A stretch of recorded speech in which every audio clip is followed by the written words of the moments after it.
Inilah anakku yang kupilih, dengarkanlah dia. Yesus adalah anak Allah lantaran hubungannya yang sangat dekat dengan Allah.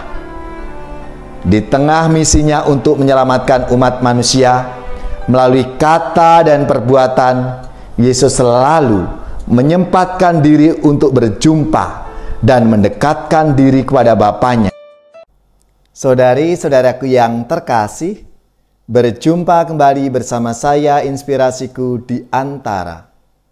Renungan harian Minggu 5 Maret, Pekan Prapaskah yang kedua.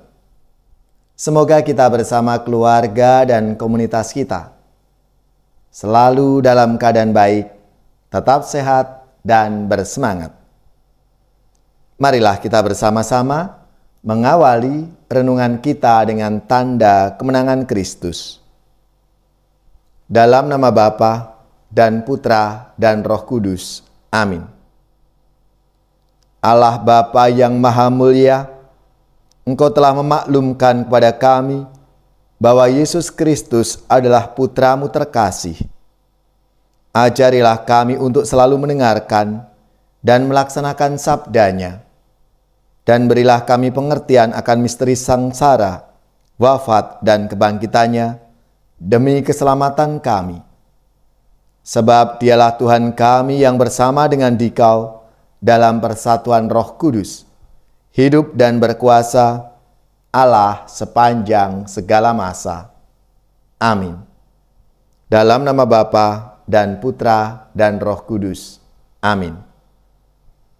Inspirasi kita hari ini dari Injil Suci menurut Matius bab 17 ayat 1-9.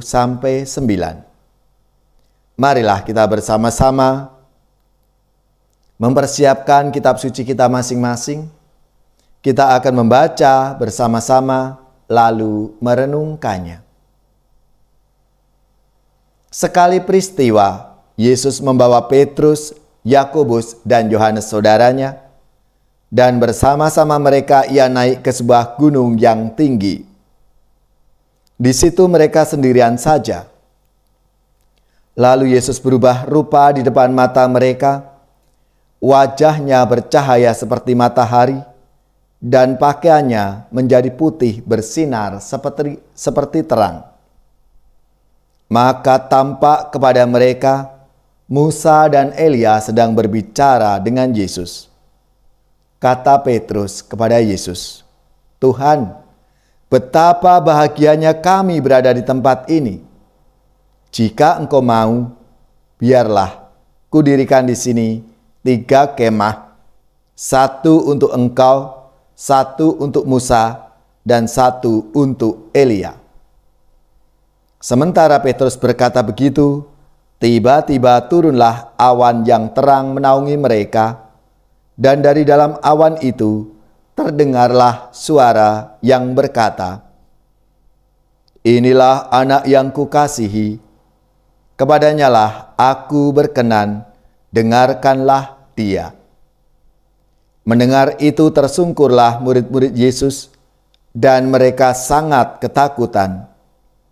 Lalu Yesus datang kepada mereka. Ia menyentuh mereka sambil berkata, "Berdirilah, jangan takut." Dan ketika mengangkat kepala, mereka tidak melihat seorang pun, kecuali Yesus seorang diri. Pada waktu mereka turun dari gunung, Yesus berpesan kepada mereka, "Jangan kamu ceritakan penglihatan itu kepada seorang pun, sebelum Anak Manusia dibangkitkan dari antara orang mati." Demikianlah sabda Tuhan. Terpujilah Kristus. Saudari-saudaraku yang terkasih, dalam sabda Tuhan hari ini, selain Yesus, kita juga berjumpa dengan Musa dan Elia. Tentu saja Rasul Petrus, Yohanes, dan Yakobus menjadi saksi khusus dalam peristiwa Yesus dimuliakan di atas gunung. Musa merupakan pemimpin bangsa Israel. Ia memimpin bangsa Israel keluar dari tanah Mesir. Oleh karena itu, bagi umat Israel, Musa adalah perantara umat dengan Allah dan sekaligus seorang nabi. Sedangkan Elia adalah nabi yang sangat populer. Imannya tak tergoyahkan dan doanya berdaya guna. Sebagai kesatria Yahweh, Elia membela orang-orang yang lemah dan mengecilkan peranan dewa Baal. Saudari-saudaraku yang terkasih, kisah Yesus dimuliakan terjadi di atas gunung.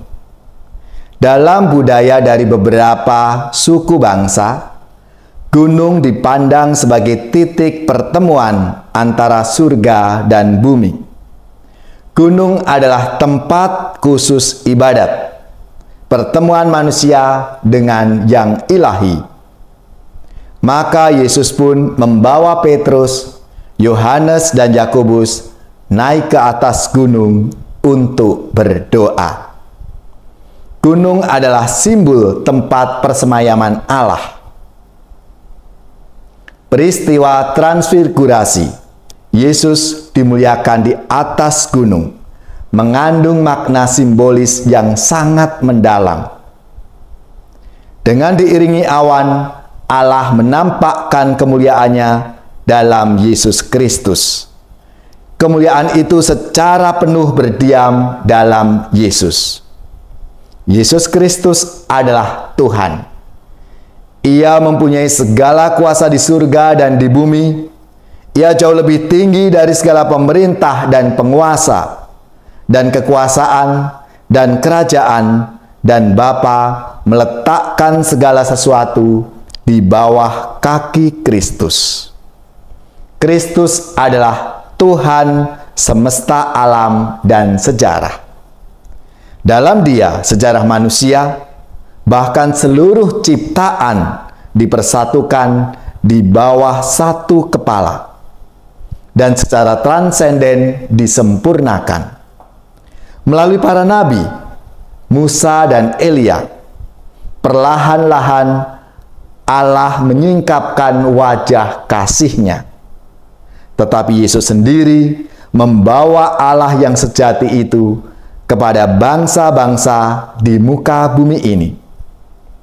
Saudari-saudaraku yang terkasih, momen transfigurasi yang ditutup dengan penegasan dari Allah tentang identitas Yesus. Inilah anakku yang kupilih, dengarkanlah dia. Yesus adalah anak Allah lantaran hubungannya yang sangat dekat dengan Allah.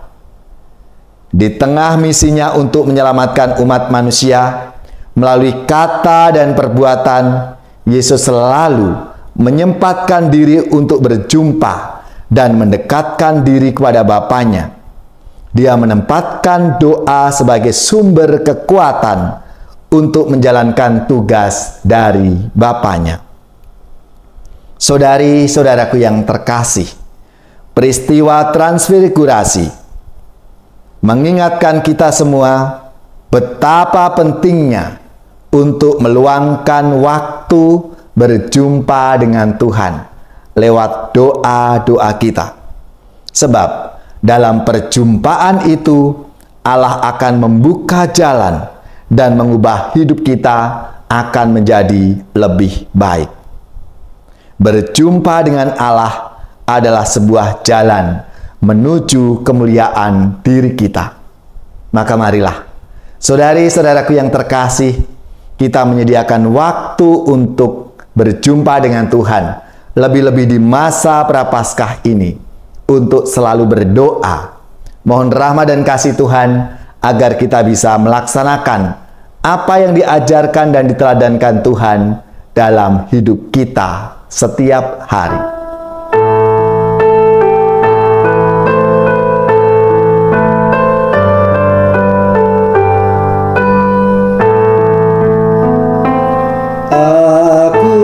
Percaya kepadamu, Tuhanlah pengharapan. Aku percaya kepadamu, Tuhanlah pengharapanku.